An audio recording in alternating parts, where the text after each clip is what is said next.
argument is law manifest in kind of politics, manifested by policy code, and so it's a both arguments of the rest of the Hello, can everyone hear me okay? Thanks for coming. I know there are a lot of other really good talks during this time slot, so I appreciate it. Oh, is this on? It's Better? Better? yeah. It's good. Maybe I'll step away. Okay. So today I'm going to be talking about Arguing is War in Metaphor in Current Politics, which is a project I did with Bodo Winter and Tini Matlock. And in recent decades, political science has been researched and discussed by non-political scientists such as sociologists, economists, and even cognitive linguists. So many of you will probably know the work done by Lakoff and colleagues, which discuss the embodiment that's involved in politics and the effects of metaphor and framing in politics as well. And there's even work done in social psychology by various people who talk about the role of morals and emotions in regards to how people decide their partisanship and as well as how they decide their voting behavior.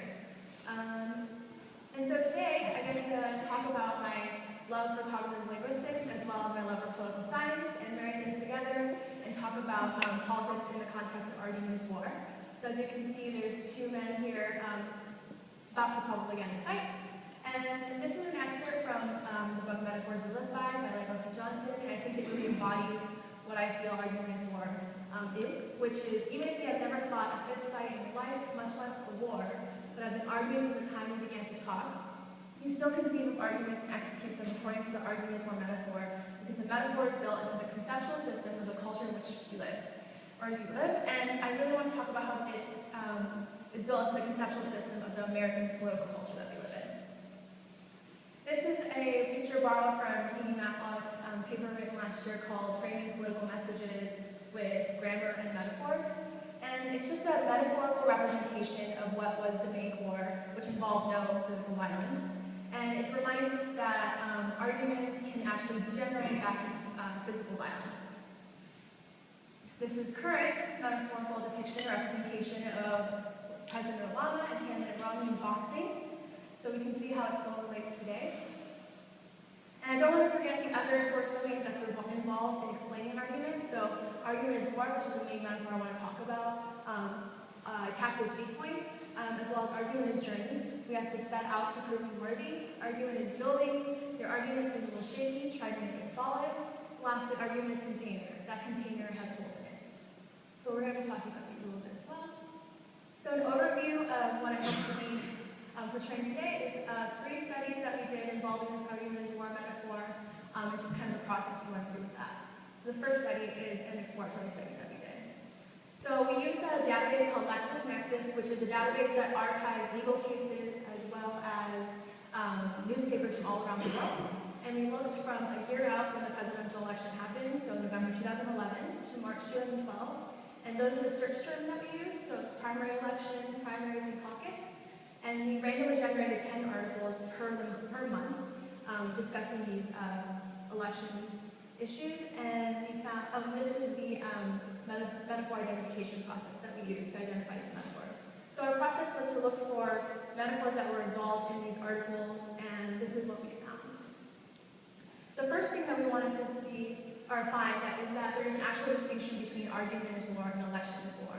So as you can see, the source domain is the same, but the target domain is different. And so what that means is that election is war, as we considered, is to be more broad. And so it talks about anything in regards to the campaign, anything on the trail run, as they call it, or anything that has to do with the candidates in their town hall meetings, or anything that has to do with the votes as well.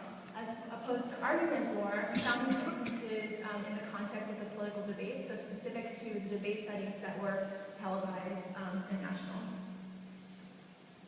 This is an example of election is war, so very broad GOP primary battle, Republicans fight, and the GOP fight for delegates. So these are broad terms we use to describe the election in general, as opposed to this example, which is an Arguing is War example. Romney and Obama duke it out at debate, but both managed to stay in ring. So as you can see, the context is specific to the debate. They look like they could be fighting at this very moment, and the source domain in this situation is boxing. what we found when we look at it numerically. So election is war is very prominent in a very broad setting. Argument is war is also there, although minimal. As I stated before, this is looking at 50 articles from 5 months. So then, we're going to move on to the second study. You might be asking why we're interested in argument is war when the frequency is so low in our first corpus data. The reason is because we realized that argument is war could be prevalent if we change the parameters to look at only the debates, the presidential debates specifically. Argument is war seems to be like the poster child in conceptual metaphor theory. If you look it up on Wikipedia, it's the first real example given there. It's been around since conceptual metaphor theory first started, and I really wanted to see, is it prominent still in present day? So what do? We zoned in on the debates. Luckily, we're in election season, and we had the great opportunity to look at these debates side by side as it was happening. So we looked at the 3 presidential debates. These are the dates that they occurred, and then the third column is looking at the topics, the broad topics that each debate covered. So these are the conservative newspapers and liberal newspapers we use to eliminate bias. None of these newspapers are openly biased, however, their owners are openly biased as well as their opinion editorials. And you might be wondering why I'm not using Fox News or MSNBC. These are television stations and they don't have circulating newspapers. So we wanted to keep it consistent with the first corpus as well. And this is just a book that talks about these biases and kind of reaffirms that these are conservative and these are liberal. So we use the same database, and the time frame that we looked at is the day of the debate and 2 days after. So if the debate was October 3rd, we looked at October 3rd to October 5th. And these are the search terms that we used. And so in total, there were 18 articles per debate, 15 articles in total. We used the same metaphor identification process to identify what metaphors, or how many metaphors there were in this corpus. And this is what we found. So as you can see, it's opposite almost as to what we found in the first corpus. So when we change the parameters and we look at just the presidential debates, we actually find argument is war vastly more than election is war. And the other part that says other argument metaphors is where the source domain changed. So it's the argument is building, argument is container, argument is journey. So we find these prominent in daily conversation. However, in a political presidential debate context, they weren't very prominent. So once again, argument is war is very common in this kind of context. Another cool finding that I think is cool that we found is what we like to call subsource domains. So war is the main source domain that we would use in argument is war metaphor. However, we found what we call subsource, or could call subsource domains, which is battle, boxing, schoolyard fights, fencing. So here's some examples of that. So this is the normal-ish one. War, bears or attacks, went for the jugular, a very violent war-type metaphor. And then there's a battle kind, which kind of insinuates kind of an old battle, and this will be talking about the battle in the States. Then there's boxing, so the prior argument is one metaphor I talked about. Example I talked about was boxing. This is also boxing, so jabs and sucker punches within the debate. And then schoolyard fight, he was like a schoolyard bully talking about Obama, trying to pick on a weaker child talking about Romney, and even fencing. Foreign policy fencing and Romney pivot point. So basically we just thought it was really, these are category distinctions we made on our own, and we thought it was really interesting to see that there were different source domains that could be interchangeable with war, perhaps because it maybe were relatable to the reader. These are the raw frequencies of the work. So if you can see in debate 1, you can see the argument is war is much greater than the election is war. And then when you look within debates, or between debates, I'm sorry, you can see that debate 3 is less. So when we first did this corpus analysis, we were hoping to find that each debate had a consistent amount of metaphors if it was equally prominent. So we wondered why debate 3 had such less frequency of these metaphors. And this is what we found in that regard. So if you look at the y-axis, this is the frequency taking into word count. And then the x-axis is debate 1, 2, and 3. So this bottom part is election is war, and you can see that they're pretty consistent throughout. We didn't find much of the significance there, I assume it's because we didn't find much instances of those. And this is argument is war, so you can see this drop right here. So for this, again, begs the question, why is the third debate different from the other 2 debates? You can see a significant difference here, a drop in that. And we asked ourselves, could it be because the debate 3's topics is foreign policy? Could literal talk of war actually suppress arguments war usage. So we looked at this by kind of just doing a simple word count of attack. So here's an example of literal usage of the word attack. This is saying the administration had been slow to identify the attack as an act of terrorism. And this is literally using the word attack in a violent context, literally an act of terrorism, while the metaphorical usage is saying that Obama is attacking Romney, which is a metaphorical usage where the conceptual meaning is different from the basic meaning. And these are both from the third debate, but they actually have a different meaning to them, so literal and metaphorical. So looking at this difference, we just did a raw count of the usage. So you can see here that in the first debate, the literal usage is only 3 times of the word attack, while the metaphorical usage is 29 times. And then in the third debate, which had the same amount of the word they used attack, the literal usage is 23, as opposed to metaphorical usage of 9.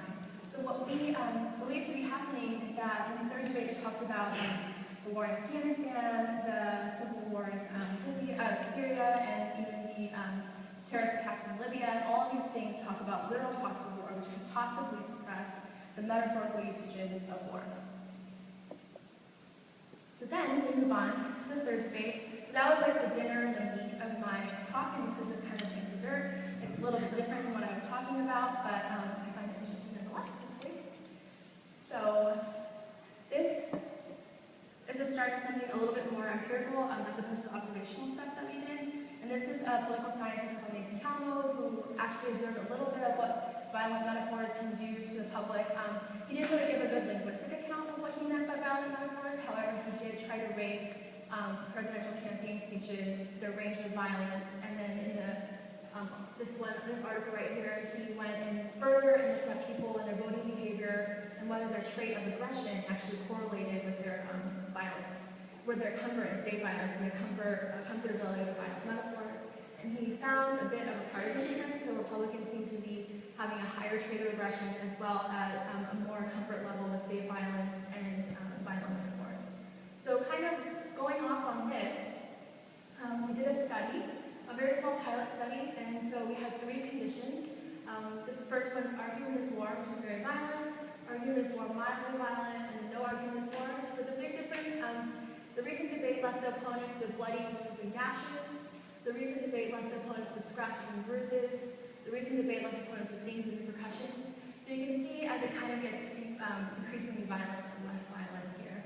And what we did was we gave the participants one of these conditions, and then we asked them the question, how does this make you feel about politics? So simple Likert scale, for 7 being very good.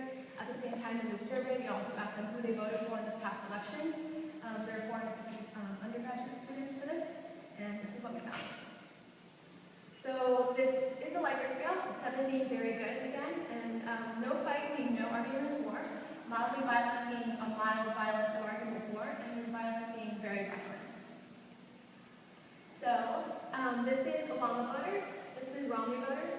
So in the no argument is war condition and the mildly violent argument is war condition, we didn't really have a finding. However, for the very violent condition, we actually found that Republicans were a bit more comfortable with it in the sense that they felt a little bit better about politics, while Obama voters felt a little bit less.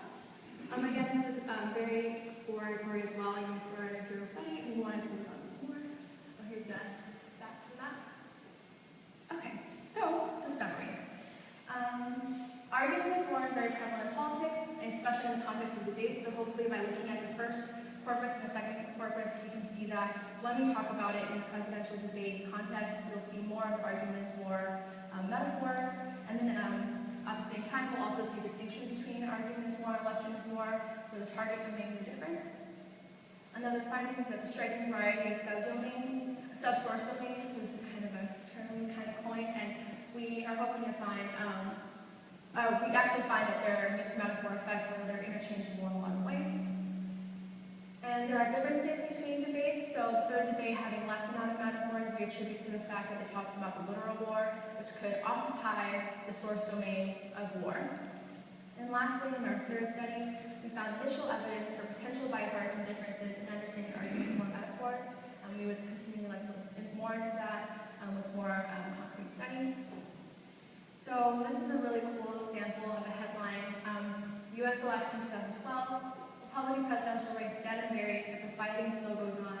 This is not only an example of election is race, which is another type of mixed metaphor. This happens extremely often in these types of newspaper articles, and Tini can actually talk about the election is race metaphor after this talk. And so, thank you to all my collaborators.